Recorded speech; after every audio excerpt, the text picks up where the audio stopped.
لیکن نوافل میں سب سے زیادہ فضیلت والی چیز اور سب سے زیادہ اہم جو نفل ہے وہ تہجد کی نماز۔ قرآن کریم میں بھی اس کا تذکرہ ہمیں ملتا ہے، اس کا بیان ملتا ہے، اور احادیث میں بھی اللہ تعالیٰ نے اپنے بندوں کا تذکرہ کیا ہے۔ وعباد الرحمن الذین یمشون، اس آیت اس رکوع کے ذیل میں تو ان کی ایک صفت یہ بھی بیان کی ہے، والذین یبیتون لربہم سجدا وقیاما، کہ وہ رات کے وقت اللہ کے سامنے کھڑے ہوتے ہیں، اللہ کے سامنے سجدہ ریز ہوتے ہیں۔ اسی طرح سے اللہ تعالیٰ نے قرآن کریم میں سورہ ذاریات میں متقین کی صفات بیان کی اور ان کے لیے کہا وَقَلِيلًا مَا يَهْجَعُونَ وَبِالْأَسْحَارِ هُمْ يَسْتَغْفِرُونَ، کہ بہت کم یہ سوتے ہیں رات کو۔ متقین کی صفات بیان، اور صبح کے وقت یعنی رات کے وقت، رات کے آخری حصے میں اللہ سے مغفرت طلب کرتے ہیں، استغفار کرتے ہیں۔ اسی طرح سے اللہ تعالیٰ نے مومنین کا ذکر کرتے ہوئے کہ ہماری آیات پر ایمان لاتے ہیں،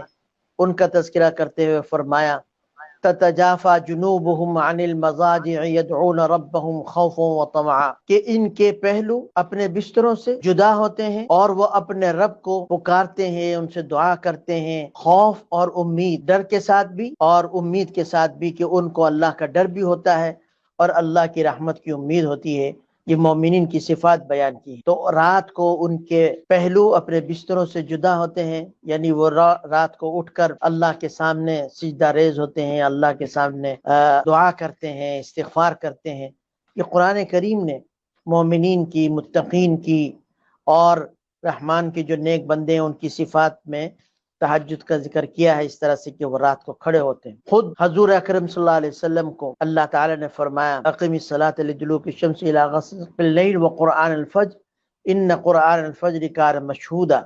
ومن اللیل فتہجد بہ نافلۃ لک عسیٰ ان یبعثک ربک مقاما محمودا۔ قرآن پڑھنے کی ترغیب دی ہے اور کہا کہ آپ رات کو تہجد کے وقت اس میں بھی قرآن آپ پڑھا کیجئے، وَمِنَ اللَّيْلِ فَتَہجد بِهِ نَافِلَةً لَكَ، یہ آپ کے لیے ایک زائد چیز ہے، یہ فرض کے علاوہ ایک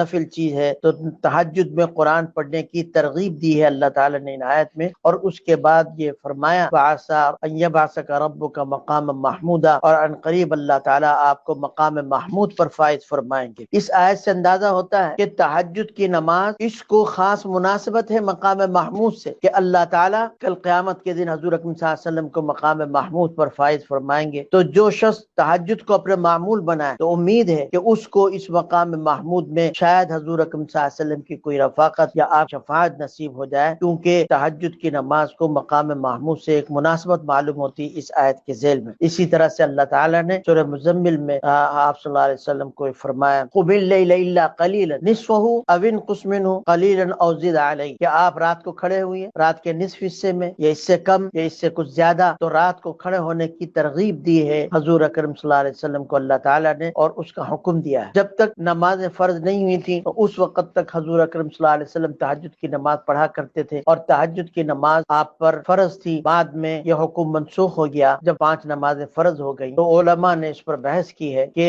عام امت کے حکم میں تو ان کے حق میں تو یہ حکم منسوخ ہو گیا، حضور اکرم صلی اللہ علیہ وسلم کے حق میں یہ حکم منسوخ ہوا یا نہیں۔ بعض کہتے ہیں آپ کے حق میں یہ حکم منسوخ نہیں ہوا، آپ پر تہجد کی فرضیت برقرار رہی، لیکن اکثر کی رائے یہ ہے کہ آپ کے حق میں بھی یہ حکم منسوخ ہو گیا۔ لیکن حضور اکرم صلی اللہ علیہ وسلم نے ہمیشہ معمول رکھا، آپ سفر حضر میں تہجد کا اہتمام فرمایا کرتے تھے، آپ کی تہجد کبھی قضا نہیں ہوتی۔ حضرت عائشہ رضی اللہ تعالیٰ عنہ کی روایت ہے کہ کبھی اگر حضور اکرم صلی اللہ علیہ وسلم طبیعت کی ناسازی کی وجہ سے یا کسی اور وجہ سے رات کو نماز نہیں پڑھ پائے تہجد کی، تو آپ دن میں ظہر سے پہلے اتنی رکعت آپ پڑھا کرتے تھے۔ اس سے معلوم ہوتا ہے کہ حضور اکرم صلی اللہ علیہ وسلم تہجد کا کتنا اہتمام فرماتے تھے۔ احادیث میں بھی اس کی بہت سی ترغیب ہمیں ملتی ہیں۔ عبداللہ بن سلام یہودیوں کے ایک عالم تھے، وہ خود بیان کرتے ہیں کہ حضور اکرم صلی اللہ علیہ وسلم جب ہجرت کر کے مدینہ منورہ تشریف لائے تو پورے مدینہ میں ایک شور مچ گیا کہ حضور اکرم صلی اللہ علیہ وسلم تشریف لائے ہیں، حضور اکرم صلی اللہ علیہ وسلم تشریف لے آئے، حضور اکرم صلی اللہ علیہ وسلم تشریف لے آئے، اور لوگوں نے حضور اکرم صلی اللہ علیہ وسلم کی طرف جانا شروع کیا۔ تو میں بھی حضور اکرم صلی اللہ علیہ وسلم کو دیکھنے کے لیے آپ سے ملاقات کے ارادے سے نکلا، تو میں نے جیسے ہی حضور اکرم صلی اللہ علیہ وسلم کے چہرے پر نظر ڈالی تو میرے دل نے یہ گواہی دی کہ یہ کسی جھوٹے کا چہرہ نہیں ہو سکتا، یہ دل نے گواہی۔ اور اس کے بعد کہتے ہیں سب سے پہلی بات جو میں نے حضور اکرم صلی اللہ علیہ وسلم کی زبان مبارک سے اس وقت سنی تو آپ نے فرمایا جو لوگ جمع ہوئے تھے، اے لوگوں تم نماز سلام کو پھیلاؤ، لوگوں کو کھانا کھلاؤ، صلہ رحمی کرو، اور رات کو نماز پڑھو، رات کو قیام کرو اس وقت جب باقی سارے لوگ سوئے ہوئے ہوں۔ تو حضور اکرم صلی اللہ علیہ وسلم نے یہ فرما کر کہا کہ جب تم یہ کام کرو گے تو تم جنت میں سلامتی کے ساتھ داخل ہو جاؤ، یعنی جنت میں داخل ہونے کے لیے جو اعمال حضور اکرم صلی اللہ علیہ وسلم نے اس وقت بتائے ان میں سے ایک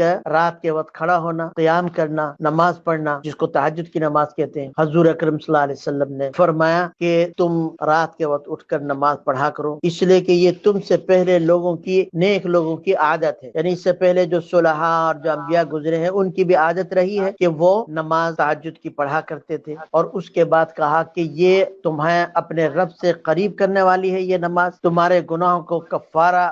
گناہوں کے لیے کفارہ بننے والی ہے اور آئندہ گناہوں سے بچنے کا سبب اور ذریعہ ہے۔ چار خصلتیں حضور اکرم صلی اللہ علیہ وسلم نے بیان کی تہجد کی اور قیام اللیل کی نماز کی کہ تم سے پہلے نیک لوگوں کی عادت رہی ہے، لہذا تم بھی اس کی عادت ڈالو، تمہارے رب سے قریب کرنے والی ہے تمہیں یہ نماز۔ اور تیسری چیز بتائی کہ یہ مکفر للسیئات ہے، کہ گناہوں کا کفارہ اس سے ہوتا ہے۔ اور چوتھی چیز بتائی کہ گناہوں سے بچانے والی، کہ جو آدمی اس طرح سے تہجد کا عادی ہو اللہ تعالیٰ اس کو توفیق دیتے ہیں کہ آئندہ وہ گناہوں سے بچے۔ تو یہ حضور اکرم صلی اللہ علیہ وسلم کی اور بھی بہت سی احادیث ہیں جس میں تہجد کی نماز کی فرضیت بتائی گئی ہے، اسی لیے حضور اکرم صلی اللہ علیہ وسلم کا معمول رہا ہمیشہ تہجد کے پڑھنے کا۔ تو یہ قرآن و حدیث میں ہمیں اس کی ترغیب ملتی ہے۔